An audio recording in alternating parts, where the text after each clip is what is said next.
To this morning mga kanitib ay magpupurga tayo.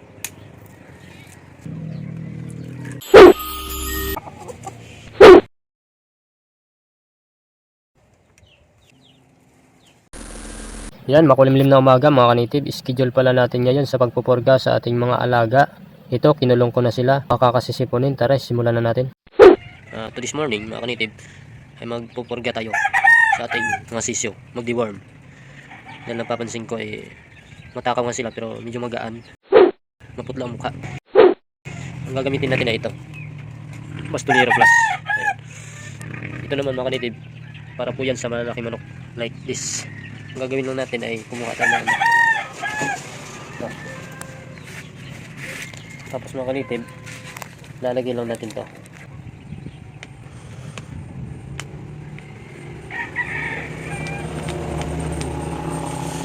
May guide dyan sa likod mga kanitib, pwede nyo na masundan. Depende sa inyo kung anong brand ang gagamitin. Hindi pa ako nagpo-promote ng mga brand. Ang importante lang mayroon tayong nagagamit mga kanitib. Yan nga mga kanitib, medyo makulimlim ang panahon. Malamig, sobra ang simoy ng hangin. Gagawin natin mga kanitib, lalagyan natin na maligamgam na tubig.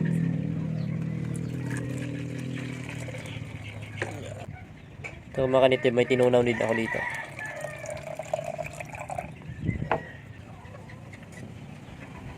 Medyo mainit-init pa.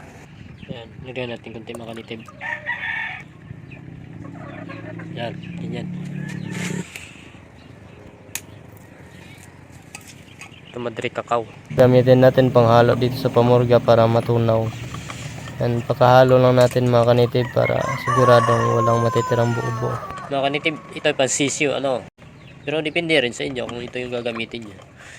Kasi yung pang manok, yung pang mga lalaki, ito. Yan. Meron tayong pupurgahin dyan. Ayan, tatakpan na natin, ano.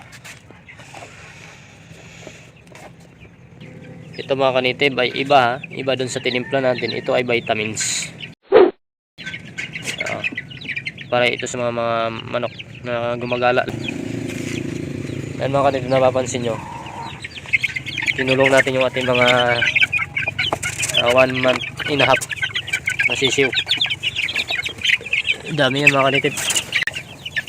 Nga pala mga kanitib, nabawasan pala yan ng dalawa. Bale 18 na lang yan. Nabawasan ng dalawa dahil may sisiw pa lang ay binili na. Ayan, tinulong natin mga kanitib dahil makulimlim ang panahon.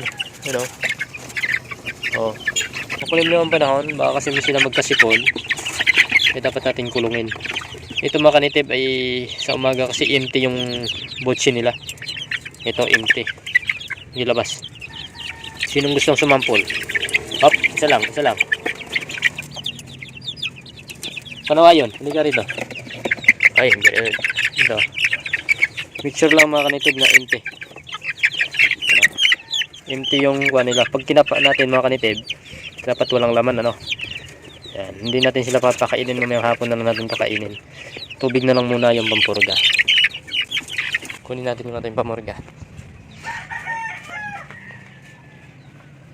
Yan mga kanitib, ito na yung pamurga mga kanitib,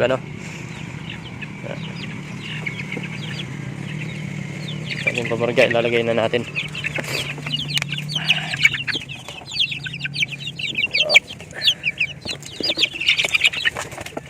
Mas maganda mga kanitib ay lalagyan natin ng ganito para doon natin ipatong yung inuman nila. Ayan mga kanitib, makapon yan mga kanitib. Kung di sila kakain, yan, makapon nilang iinumin yan. Ayan. Hindi natin nilagyan ng patukan mga kanitib para pag mga ikay sila ng lupa dyan ay hindi madudumihan.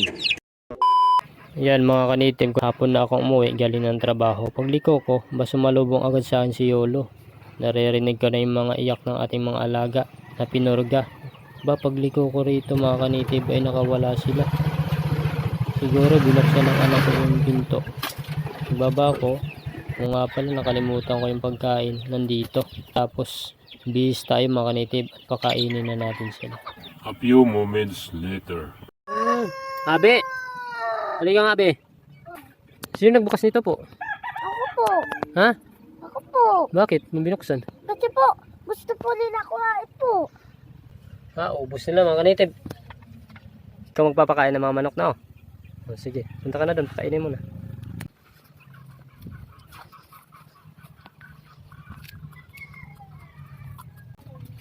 Yan. Doon. Ito. Lagyan mo doon.